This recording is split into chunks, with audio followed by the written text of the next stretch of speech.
Arkadaşlar merhaba, kanalıma hoş geldiniz. Bugün sizlerle kaldığımız eğitime, kaldığımız yerden devam ediyoruz. Bugünkü konumuz sizlerle birlikte objeleri buda ve objeleri uzat komutu olacak. Hemen çizim sayfama giriyorum. Objeleri buda adı üstünde. Objeleri buda kullanmam için çizim sekmesinde yer alan objeleri buda komutu benim çizim sayfamda çizimin olması lazım. Bir düzlem için de geçerli.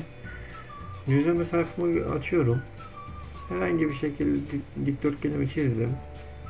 Ardından şuraya şöyle bir daire yaptım.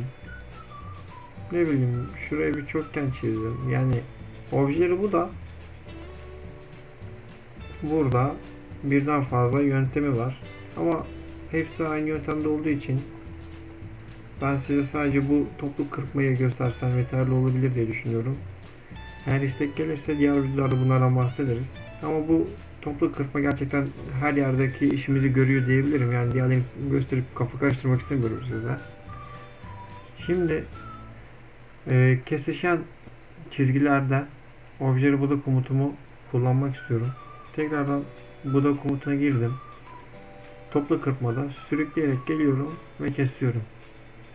Sürükleyerek geliyorum ve kesiyorum. Yani burada yapmam gereken aslında sol farenin sol kliğine basılı tutarak istediğim kadar çizim silebilirim.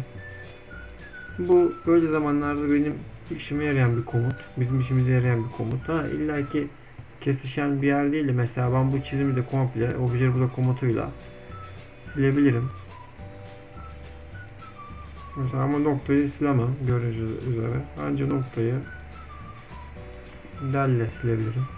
Tekrardan çizim yapmak gerekirse yani bu her türlü bir şekilde olabilir. Burada yani rastgele bir çizim yapmak gerekirse atıyorum mesela bana bunun sadece şuradan şöyle bir kırpılmış görüntüsü lazımdır. Ben sadece bunu buradan böyle kırparsam buradan böyle bu şekilde ulaşabilirim ve sonra ardından gerekli ölçümlendirmeler yaparak çizimimi tamamlayabilirim. Obje buda komutu buydu. Objeleri altında hemen objeleri uzat komutum var. Ondan da bahsedeyim kısaca. Objeleri uzat adı üstünde zaten kısa kalan bir çizgiyi uzatır. Hemen şöyle bir çizim yapalım. Bakın arkadaşlar ben kontürü kapatmadım. Burada açık. Objeleri bu uzat komutuna geldiği zaman sadece bu çizgiye tıklamam yeterli. Otomatik olarak kapatıyor. Yani atıyorum çizim yarım kalır bir şey olur. Erken çıkmış oluruz komuttan. Objeleri budanın altında objeleri uzat. Yapmam gereken bakın unsur ağacında hiçbir şey yok. Ya zaten çizgi üstüne geldiğiniz zaman bakın bunlar kapalı olduğunu gösteriyor. Ama buna geldiğiniz zaman şurada bir şey çıkıyor. Farkında mısınız? Direkt en yakın yere onu tamamlıyor. Buradan uzat dersem objeleri uzat komutumda bu kadardı. Bu komutlarda objeleri buda ve objeleri uzat komutu böyleydi arkadaşlar. Diğer videolarımızda görüşmek üzere. Kendinize iyi bakın.